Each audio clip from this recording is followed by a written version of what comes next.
Welcome to Education in Time of War. My name is Rachel Raz, and today with me is Mira Angrist from Boston University.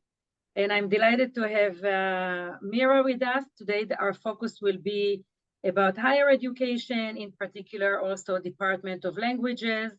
For those of you that it's the first time listening to Mira, Mira is a master lecturer in Hebrew and coordinator of Hebrew program at Boston University, which is part of the World Language and Literature Department. Mira is also a consultant, and she is the founder of the Facebook group for educator, Ivrit L2. And she's working with educator from around the globe. And very recently, I had the opportunity to come and meet Mira at the university, meet her students, and see her passion and love for the teaching, to the Hebrew language, to the content. And I would say that one of the things that most inspired me is your passion and love for your students. That is very unique, that you don't really see so many college professors or ever that hug their student, the student, they feel it like a family. So thank you so much, Mira, for joining us. Thank you for inviting me. It's a pleasure. Yeah, and Hebrew, you're teaching Hebrew, and in a little bit I'll share with you why are you teaching and what. But before that, for our audience, if you can to describe for them in Boston University, the Hebrew department, it's part of a larger department. Who is coming? Who is taking the Hebrew language? A little bit of a background about that. Okay, I would love to tell you about that. Hebrew, it's called the Hebrew program because it's a part of a department. The department is World Languages and Literature. And within this department, there are 10 languages. Hebrew is one of them. We also offer Japanese, Chinese, Korean, Russian, Turkish, Arabic, German. We also have other departments. We have the Department of Romance Study, and there they offer Spanish, Portuguese, Italian, and French. And the Hebrew program is considered one of the smallest programs. We have, I would say, every year we have about 70 to 80 students. I mean, they're smaller program. The Turkish is a smaller one. The Persian is a smaller one. Most students at BU need to take a language. It's a requirement, 4 semesters of language, so it's 2 years. Only those that study, for example, business, which is a little bit weird, they don't need to take a language. I think that businessmen or women need to know languages and cultures, but it's not a requirement. So since it's a requirement and the students have a choice which language to teach, to learn, some of them choose to take Hebrew. Everyone is welcome to take Hebrew. In the past, I've had students, Chinese students, Korean students. I had a student from Indonesia taking Hebrew, a student from Saudi Arabia who took Hebrew. Currently, I have only Jewish students, but it may change next year. But everyone is welcome to take Hebrew. And the other important thing is that Hebrew is taught in a context of the Israeli culture. So students, by the time they finish their requirement, they not only proficient in Hebrew, but they have cultural proficiency. They know. Not only that they know about Israeli culture, I give them the opportunity also to communicate with Israeli speakers, with native speakers. And when they communicate with native speakers, they are using the things that they know. And it manifested in the questions that they ask them, in the responses that they give to the native speaker. So culture is an important component of the program. I also have 4 content-based courses that are taught in Hebrew for, I would say, intermediate, high, advanced learners. One of them is Voices in Israeli Society. I have a course on Israeli popular music. Mira, I'm going to stop you for a second. For our listener who are not familiar, why the connection with Israel, because Hebrew language is the official language of the state of Israel and the only country in the world. So because when we think about like the Spanish language, it's taught in, it's spoken and in many countries around the world, or Arabic. With Hebrew, it's very specific because that's the only place. So this is the relationship between the culture of what you're teaching. Yeah, but many Hebrew is also spoken in Jewish day school outside of Israel and in Jewish camps. So many of my students come with some background knowledge. But you are right that Israel is the only official country where Hebrew is spoken. So Yeah.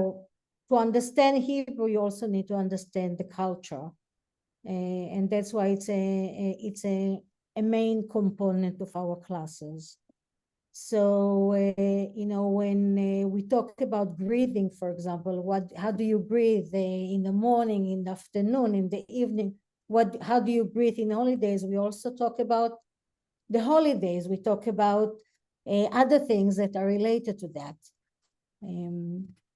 So that explains. Yeah, no, that's very interesting. And so your students, they must take a second language. They're coming and they're studying with you. When I met them, I know that they were very enthusiastic about the learning. Some of them are coming from a home that maybe one of the parents is Israeli, or they came from a Jewish background that they learn over the years as part of their Jewish heritage. Yeah. It's very diverse. I do have students who were born to Jewish family but never had Jewish education, and they come to college and they think, well, this is an opportunity to do it right now. I have students who went to Jewish day school, so they come with some background. I have students who are what we call heritage learners. They are children of Israeli families. They heard Hebrew at the home, but they never officially learned how to read and write. So there is a big between their speaking abilities and reading and writing, but also their speaking Hebrew is very like day to day and not sophisticated. So I do have diverse population within one class. And since my classes are small, the maximum is 16, I'm able to differentiate my instruction. So everyone gets what he or she needs in my class. And another unique thing that I noticed about you and your teaching, there isn't really one textbook.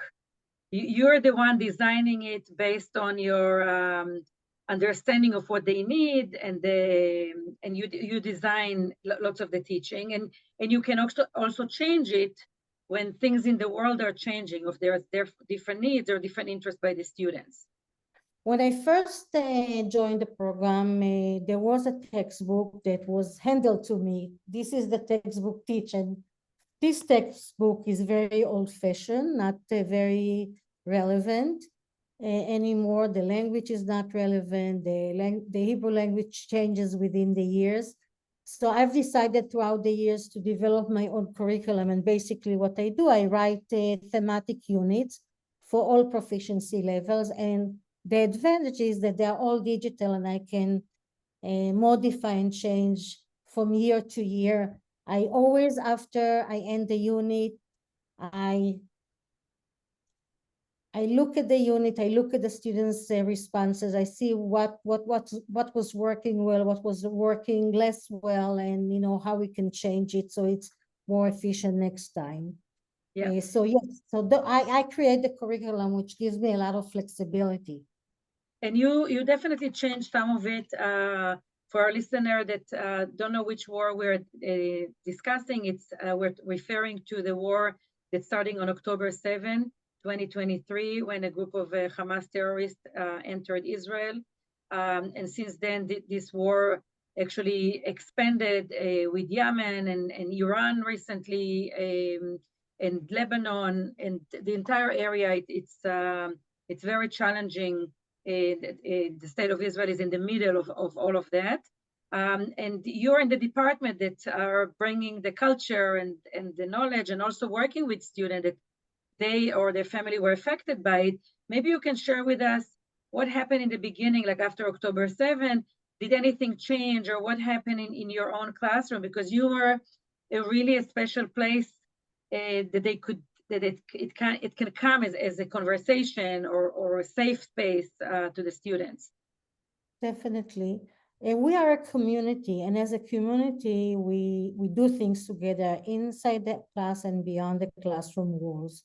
After October 7th, the students were terrified, and they had lots of questions. They were wondering. They somewhat felt, as a matter of fact, the first week they didn't feel this way. They just were mourning. They were sad. They didn't understand the tragedy. And what I provided with them is a place where they can come and talk about it. And one thing that we did as a community is it's in Jewish tradition to put a stone on a grave. And what I suggested the students to gather together as a community and to paint on river stones. And just a way to express their sorrow and to do something together. And it ties with Jewish tradition as well. Many of the students came, and they painted, they drew, they wrote Am Israel Chai, the people of Israel is alive. Some of them even brought their friends, and I had Riverstone written in Polish, in Chinese.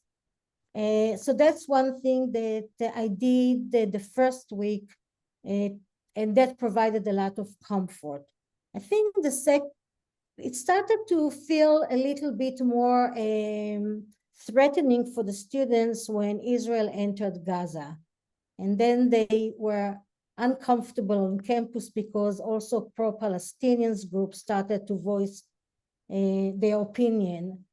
So I did a lot of activities in the classroom, and I said beyond the classroom walls, where students had the opportunity just to express their fears and brainstorm ideas of what they can do from far away.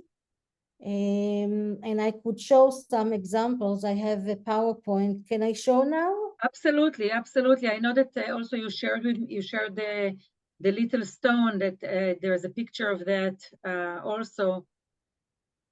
Okay, so I'll show my PowerPoint. I prepared some sample of activities. Just a second. Going up.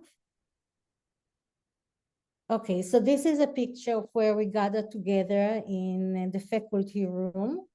And you can see the lovely drawing and painting. You know, they painted the Israeli flag, a dove, which is a symbol of peace. They wrote Am Israel Chai. We have the Jewish star, and the word Chai, which means alive.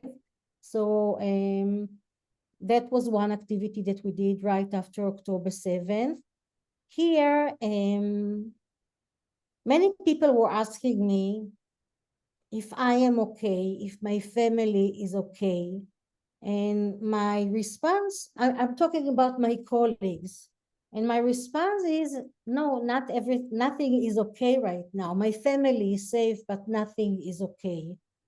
And my students were sharing with me that it's very hard for them to concentrate, that they don't go to other classes except of Hebrew, that they feel uncomfortable and guilty when they listen to a happy music. So this activity, I just wrote, it's okay not to be okay. And I wrote few statements. For example, it's okay not to be able to concentrate in class nowadays. It's okay to eat sweets, because we tend to eat sweets when we are in bad times. It's okay to want to sleep more. It's okay to feel scared on campus. It's okay to feel angry about the situation. It's okay to cry more. It's okay to listen to optimistic music. It's okay not to go to classes. And basically what I did, I came to class, each students tear a statement that they were able to identify with. They could also tear more than one, and they just sat in groups and discussed it. So that was a nice outlet for them to just share how they feel and what they think nowadays. So that was one activity that I did in class. Later on, I used this pedagogical tool also for other purposes. Mira, before we continue, I do want to highlight, for other educators, because one of the goals for this podcast is to get some also best practices. And I think that one of the things that you are modeling, to listen, to be there, to be present. It's not just about the knowledge. Yes, they're going to improve their Hebrew of the language, but at the same time, you are noticing them and you are meeting them where they are and what they need also emotionally. And sometimes we just come with a curriculum and like with a book, and this is the plan, and we don't take the time to really give the students what they need.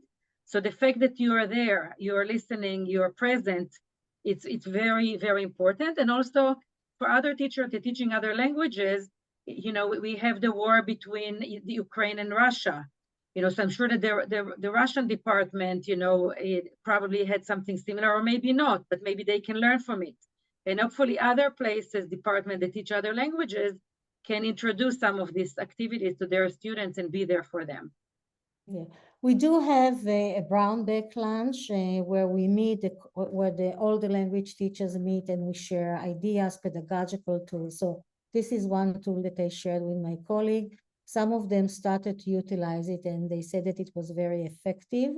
By the way, I'm sharing an office with the Russian lecturer, so I don't think she did that, but she knew that I did it. So maybe in the future she could do it for other purposes. I mean, it doesn't have to deal just with the current events. So yes, the idea is to share ideas to see what works for one program that can work also for other programs. So yeah, that was a very effective activity. I also display Hebrew in public space in Israel. Right now, the public space in Israel is full with statements and graffiti that are relevant to what's happening in Israel. So I many times displayed those graffiti or billboards, and we just read them, analyze them. I ask students whether they agree, they don't agree, does it resonate with them or not. So they like the fact that I bring the outside into the classroom. I follow religiously graffiti in Israel and signs in the public space, so that's part of my curriculum as well. Here on the right side, there is a graffiti that states in Hebrew, "You lied, there is a pain that never will go away." That was written after October 7, and we discussed that in class and what the students felt about it. So that's another thing that I do with my students. I'm showing, here is the yellow chair. The yellow has become a symbol for returning the hostages back home. And a lot of things in Israel is covered by yellow, either yellow balloons, yellow, how you call it? Ribbons. Yellow ribbons around trees, around benches.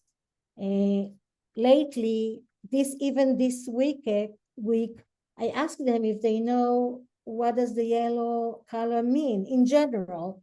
And many of them didn't know. I mean, the first question was, when I show you a yellow color, what comes to your mind? What do you think about? What feelings does it evoke in you? And most students say that it's a happy Yeah. color.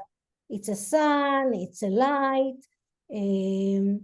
But we elaborated more on that.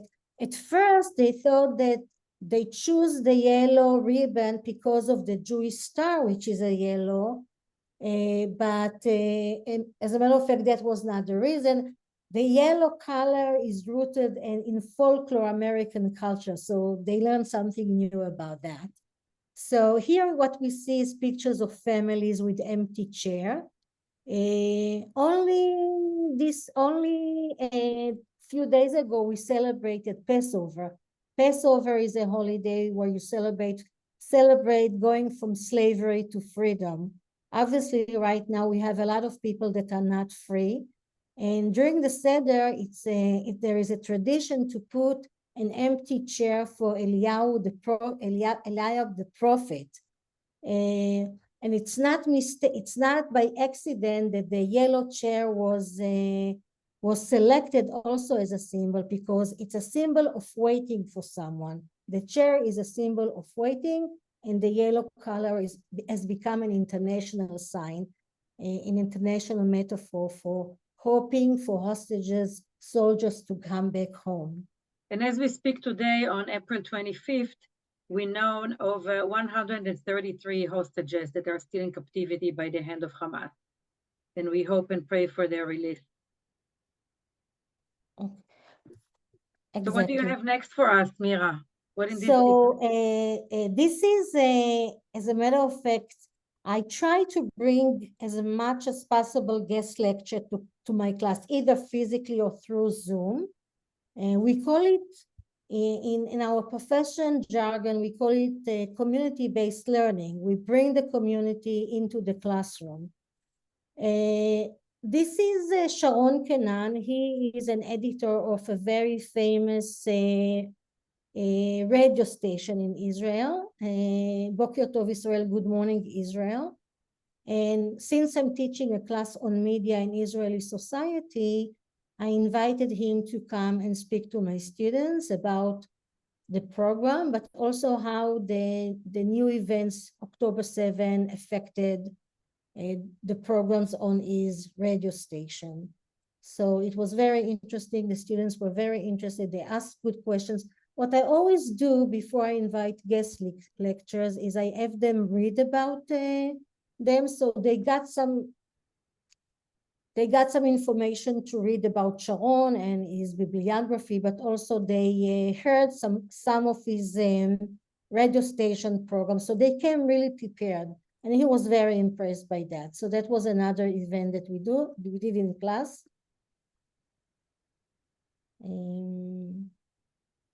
I don't know why I chose this one. I'm trying. Oh, yeah. This was during Purim, a Jewish holiday, which falls on Adar month. And what it says here, usually that there is a statement when Adar enters, you need to rejoice. And here it says, Adar is here, but October is not ended yet, because we are still in the events and the tragedy of October 7. So as you can see, I bring a lot of those outside signs, and we analyze them. We really analyze them, and I have my students also make their own signs. Yeah, and I love between the graffiti, or bringing the current event, bringing, as you mentioned, community-based learning, to bringing other people. It enriches the learning experience than just sitting with a book. It's you're bringing it to life. Every class I start with a warm-up exercise. Every class I start with something that is really not related to what we're going to do in class.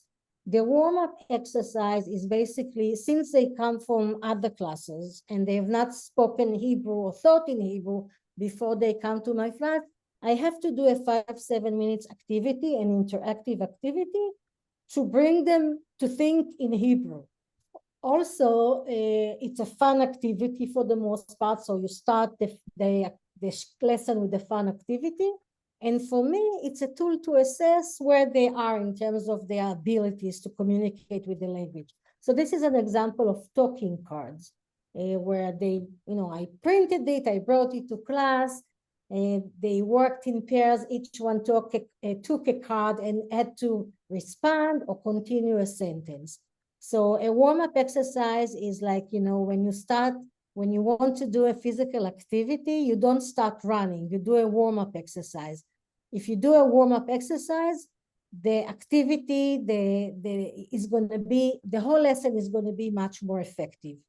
When students come 5 minutes late to class, I tell them, you missed the warm-up exercise, it was so important. So they try to come on time.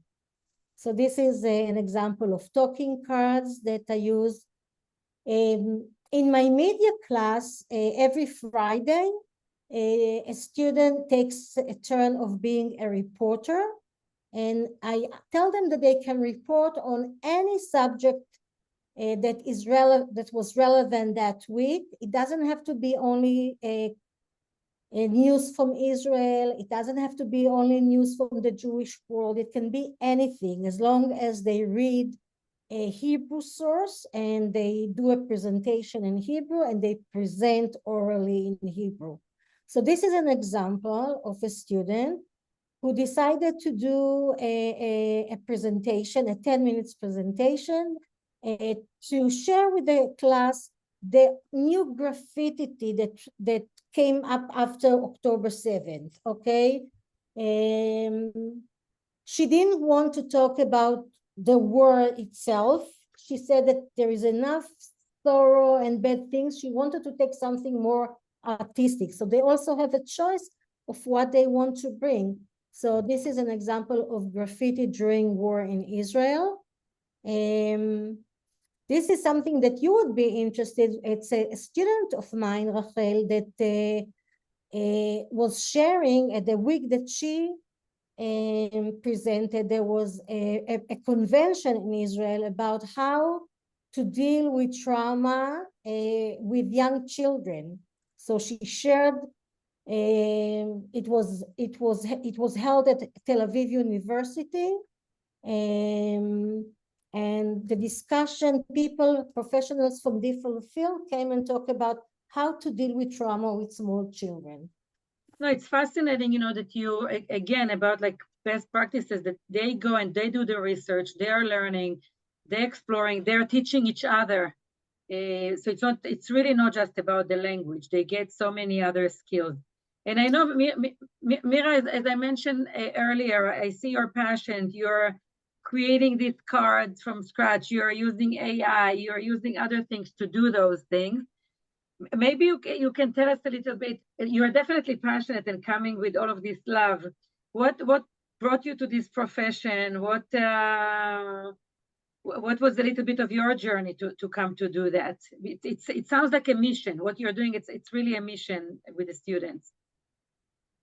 So you are right that my work is also my passion and my hobby, and I bless every day that I go to the university feeling healthy and able to work with students.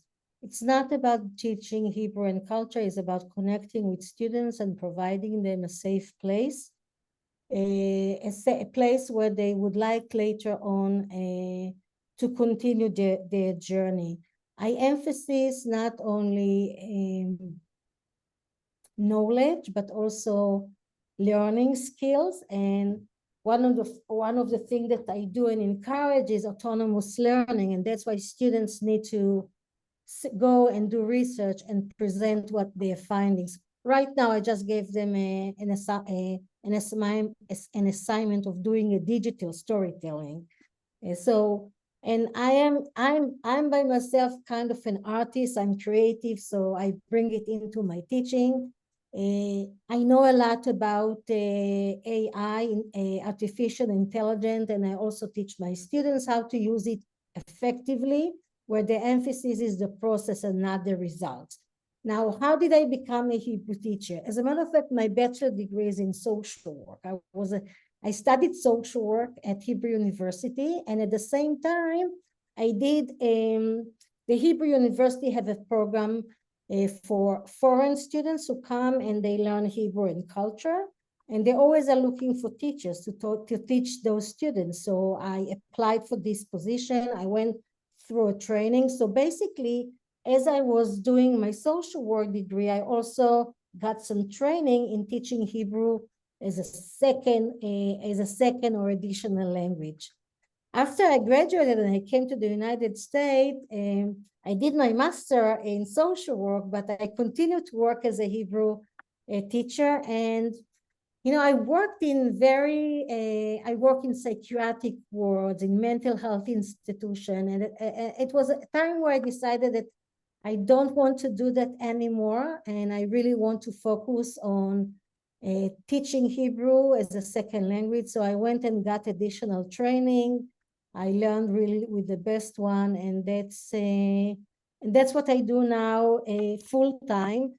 in academia and also outside of academia. I work with schools, with Jewish schools, with non-formal organization. I train teachers. I help them to write Hebrew curriculum. I think that for me, working with the language and the Israeli culture was really the only way where I can assimilate it here and feel comfortable living in the United States, because I felt like I was living here but still did not leave home. So basically I can have my two homes together at one place. When I was a social worker, I didn't feel this way.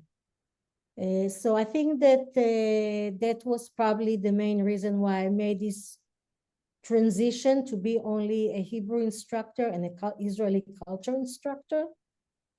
But you're definitely bringing your social works learning and skills and mindset into your Hebrew teaching.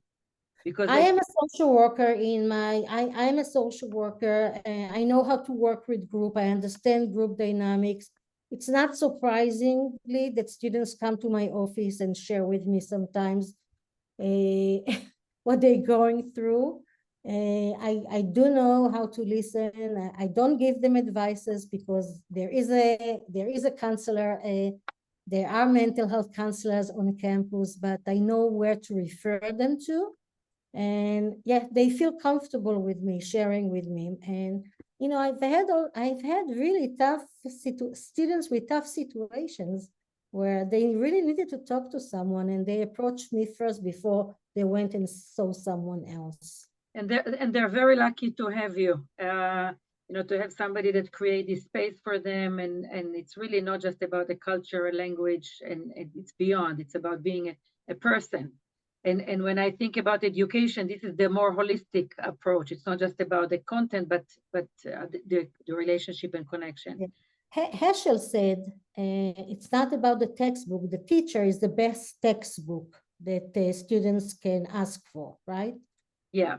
You can have the best textbook, the best curriculum, and a teacher that doesn't connect with the students, nothing's going to happen. You can use bad curriculum and still have a good teacher that can do something with a bad curriculum. So it's a combination of having a good curriculum and the right person to teach and connect with students. Yeah. And is there anything else you wanted to share? I know that you prepared some pictures. Is there anything you want, or I want to make sure that I'm giving you the opportunity to share whatever you want. No, I don't need to share my PowerPoint anymore, but I think that I'm fortunate to be able to teach a language. I think I wish more people would know more languages in the world, because it's a ticket to understand people's mind and cultures. I'm very frustrated that some department at BU don't ask the students to take like business, as I said, for example, or the Department of Communication. They are not, or there is also a department of hotel management. I mean, it would be great if people who work in the hotel business know languages, right? So I'm a little bit surprised about those policies. I think language develops your mind. It opens your mind. People who know languages are more accepting of others and understanding of others. And I wish more people would know more languages, but it's never too late. It's never too late. Adults can start learning languages. Yeah, and in some way, maybe it's a good place to kind of wrap our wonderful conversation. And Mira, I can sit with you for hours and hours, and I already have questions for other conversation. Maybe we can do a follow-up. But it is, we are talking with Mira Angrist from Boston University, a very special place with the Hebrew department and the work with the students, especially now with relationship to the war. But it's been fascinating, Mira, and thank you for your work and your passion. And I hope that other educators, first of all, will learn about the need to learn other languages and to be exposed to other cultures around the world. It make us more humble and more compassionate for people.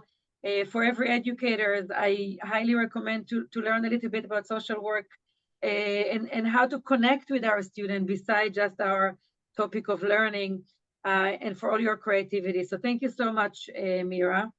It was a pleasure being here. Thank you very much. Let's see you soon. Bye-bye. Bye. So this is the end of Education in Time of War. Today is April 25th, 2024. Thank you very much, Mira, for joining us. Thank you. Yofi. Yes.